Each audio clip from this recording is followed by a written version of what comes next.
Welcome to the Weekly Dose Podcast, your one-stop shop for the weekly news in incretin mimetic therapies with your host, ManOnMounjaro, Dave Knapp.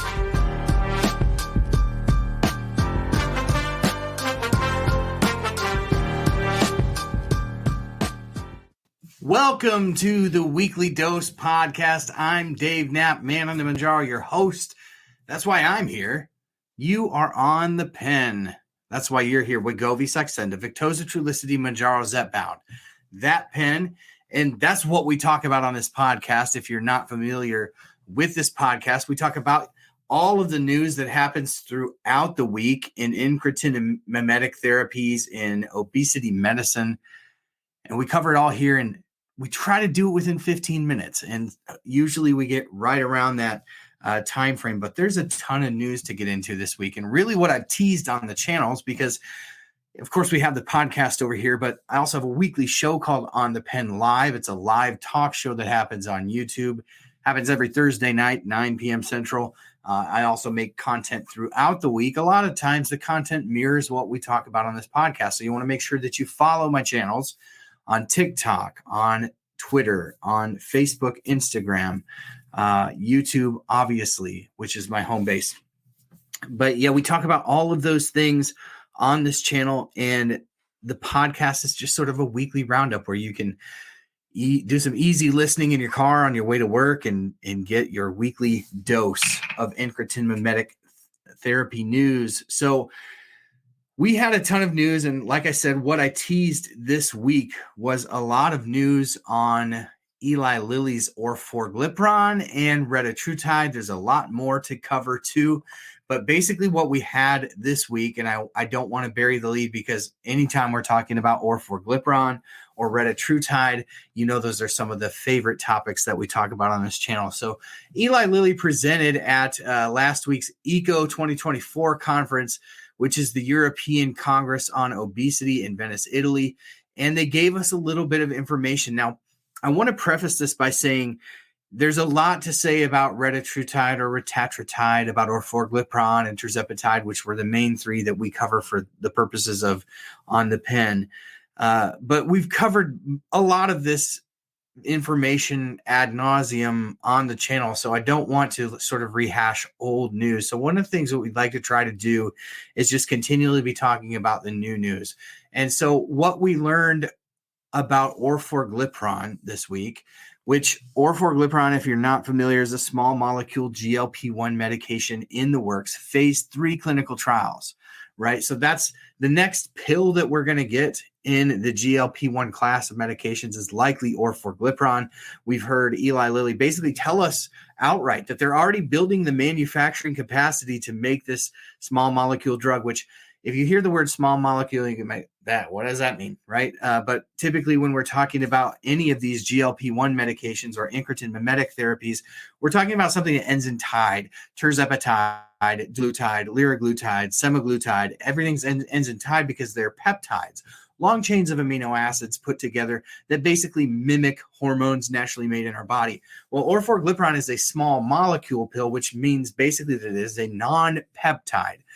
So a little bit more complex manufacturing with Orforglipron, and we've heard that in earnings calls because some of the investors are a little concerned that if you're going to pick the oral route for manufacturing a medication, couldn't you pick an easier route like a peptide? Because the peptides are comparatively easier to manufacture. However, peptides, when taken orally, are very difficult to digest, and it's very difficult for your body to sort of extract that bioavailability of the medication and make it to be as efficacious as an injectable version. That's why you see later this year, Novo Nordisk plans to release a 50 milligram semaglutide pill, right? So if you think about the top dose right now of the injectable version, it's 2.4 milligrams of semaglutide, but the oral version goes all the way up to 50 starting this year. And so that just goes to show you how little there is when it relates to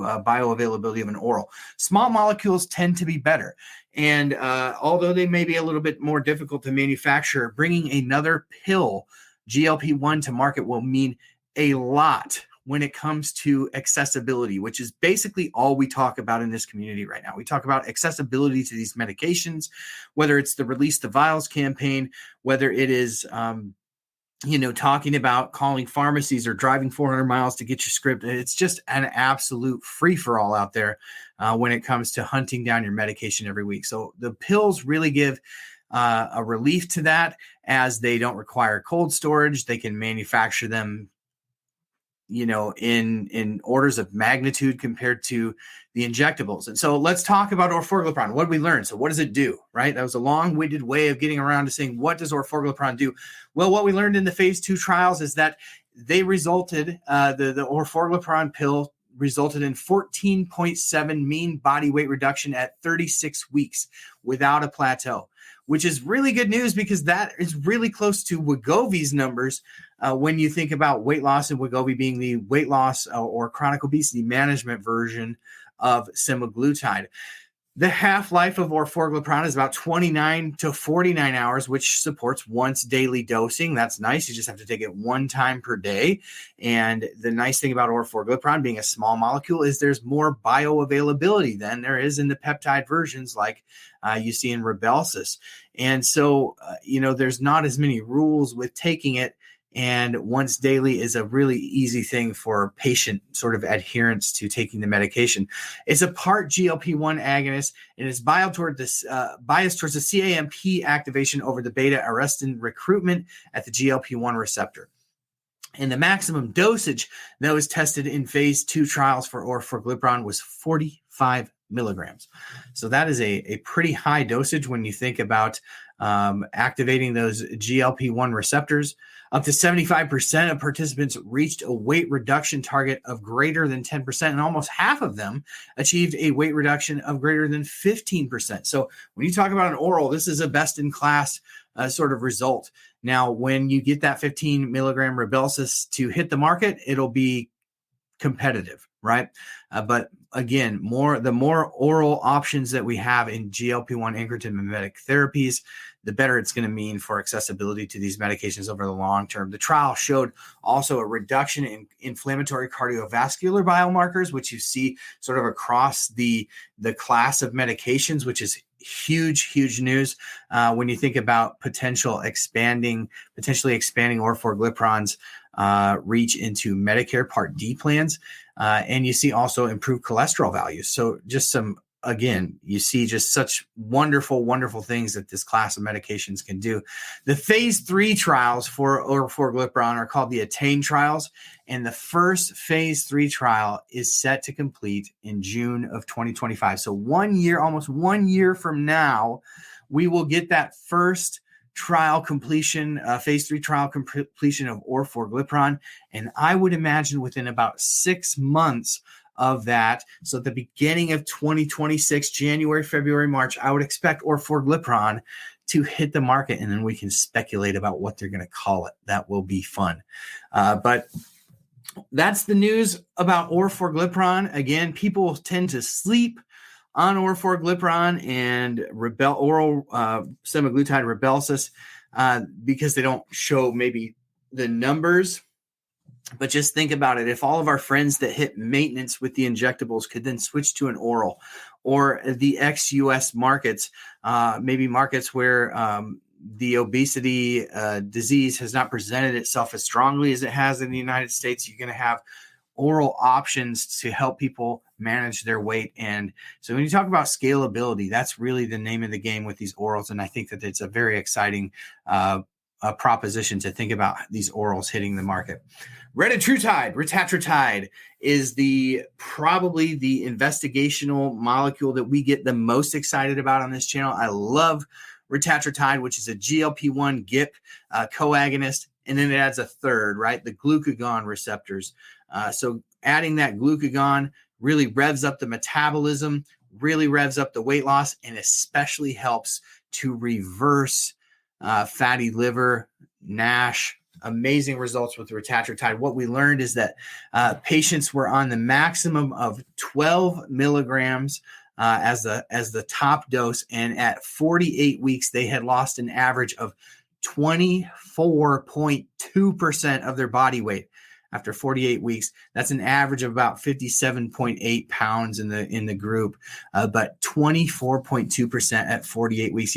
Those are tirzepatide numbers at about 78 weeks. So that is an amazing number. They were evaluated at the 1 milligram, 4 milligram, 8 milligram, and 12 milligram doses. So that 12 was sort of the top tier. Now, you saw a video that I put out this last week. Hopefully you saw it, where as they climbed up to that 12 milligram dose, you saw that there was an increase in beats per minute by about 10 at its max. And I believe that was around 24 weeks. And then there was sort of a decrescendo after that. But very interesting, because there are bootleg versions of Retatrutide already on the market, some even being marketed by telemedicine companies. How they get away with this, this is a whole nother topic for a whole nother video. But you see oral tirzepatide being offered. You see Retatrutide being offered. I'm sure you'll see CagriSema offered soon. And we're talking about prescribed, and we're talking about medications that are still in clinical trials. And the important thing to understand about Retatrutide is that it's not just tirzepatide 2.0. Retatrutide is a glucagon agonist, which is a cardiac stimulant. So it's not to be messed around with. We want to let these things run their course in the clinical trials. Let the clinical trials expose where sort of, some of the soft spots of these medications are. So please, if you're considering that, think again, because these telehealth companies that are offering these are being extremely disingenuous to people, not letting people know that these are investigational molecules, not FDA approved molecules. And it is just giving the whole compounding scene a bad name. Kind of continuing on the Retatrutide. So the Triumph phase 1 or Triumph 1 trial is a obesity and sleep apnea and osteoarthritis study, which completes in April of 2026. The Triumph 2 study is in obesity and type 2 diabetes plus sleep apnea. That ends in May of 2026. Triumph 3 is obesity with a high BMI. And what we're seeing with Retatrutide is kind of interesting, because there seems to be a sweet spot, right? Like 30 to 35 BMI seems to be the best responder to Retatrutide. And then there seems to be a little bit of a drop off after that. But obviously, that's something that we'll be watching closely here. You want to tune into On the Pen, which is my weekly talk show, episode 61 of On the Pen. We had Mimi from over in Australia, who's in the Triumph phase 3 trial over there. So she's on Retatrutide in a clinical trial. She's sharing her experience. So that's another reason to jump over to YouTube, hit the subscribe button, and make sure that you check out the episode 61 with Mimi. That was just an excellent conversation. The Triumph 4 study is obesity with osteoarthritis, and that's set to end in February of 2026. So lots of studies going on for Retatrutide right now.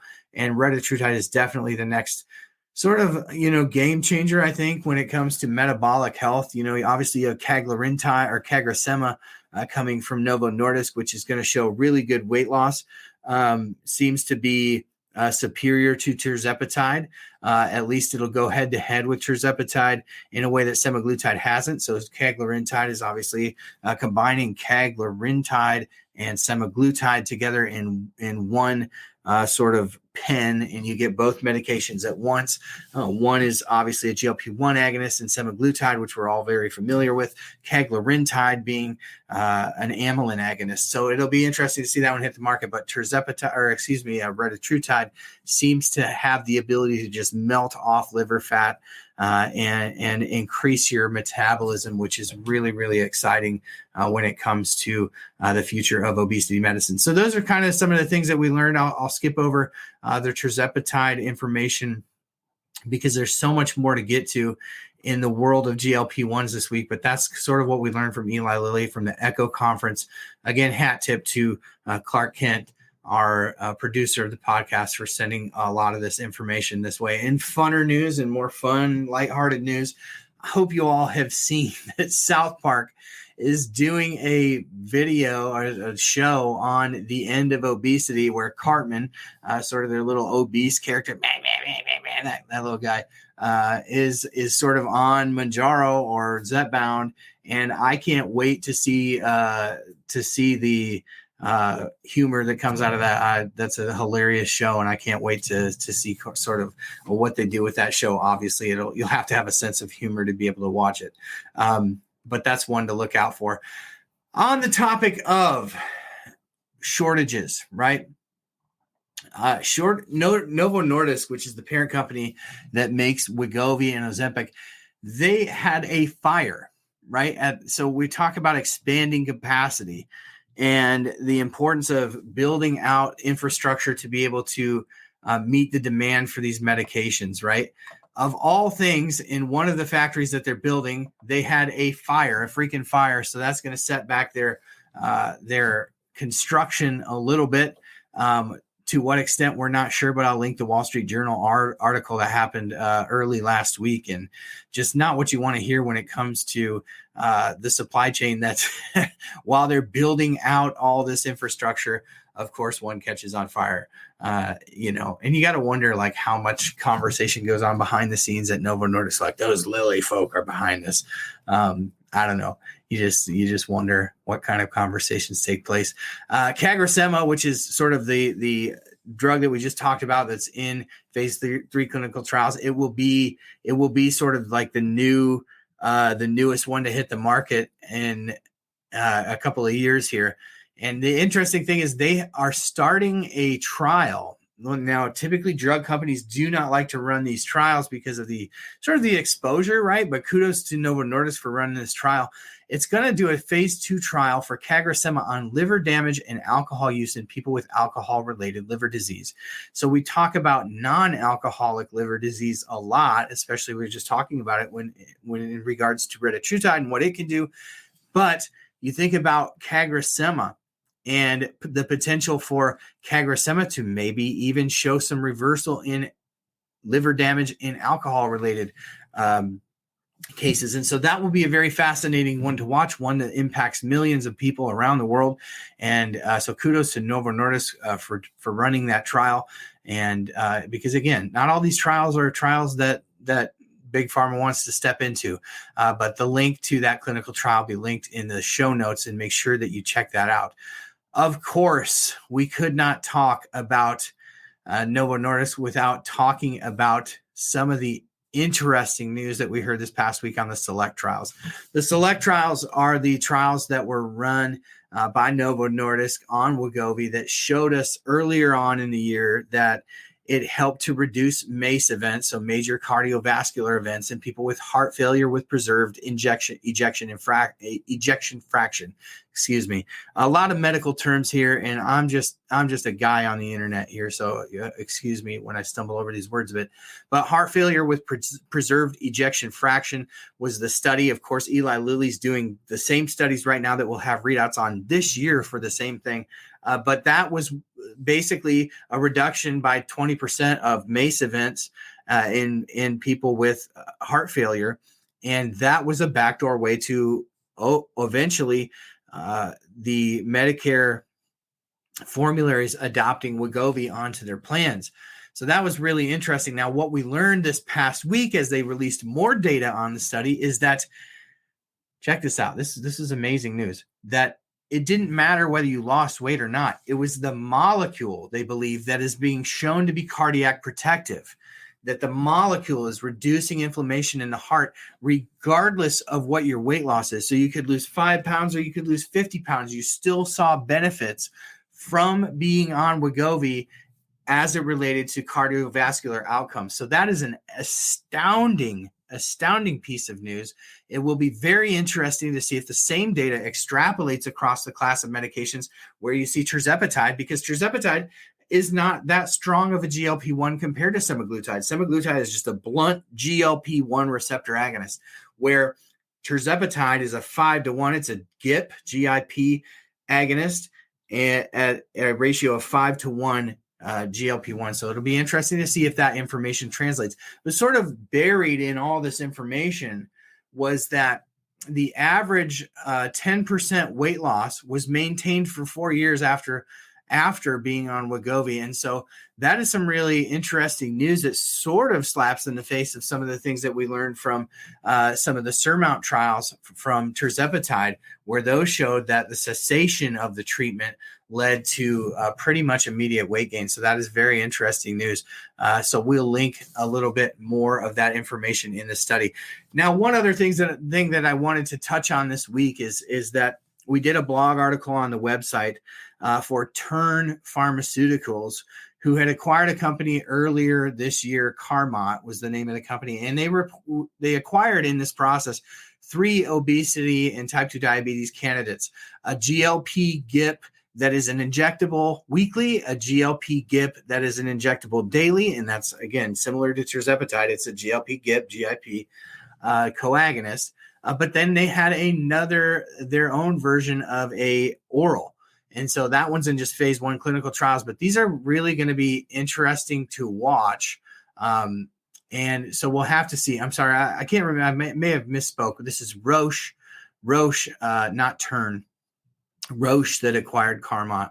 But Roche is basically testing these 3 molecules, and it is going to be really interesting to see. We saw some top-line data on CT388, which is their weekly GLP-GIP, and that showed 18.8% weight loss after 24 weeks. So we shared earlier how Retatrutide after 48 weeks was at 24.4% or whatever it was after 48. At half that mark, CT388, the GLP-GIP from Roche, was at 18.8% weight loss. That is absolutely astounding. We'll link in the description and the show notes to that one. But amazing, amazing news from Roche Pharmaceuticals, and that will be one to watch. Make sure that you stay tuned to OnThePen.com, where we cover so much of this information on a weekly basis. You have to go there, to go to OnThePen.com/email, sign up for email alerts,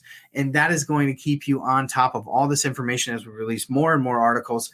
It is just going to be a great way for you to catch up and keep up with all the news that drops on these medications, both the existing ones and these investigational molecules. But thank you all for being here. This one ran a little bit long because we had so much to cover. Again, hat tip to Clark Kent, who helps out with arranging this news for the week. Really appreciate you being here as always. I hope that you have a great week. I hope that you'll join us on Thursday night on the Pen Live on YouTube. Until then, have a great week, and we will see you.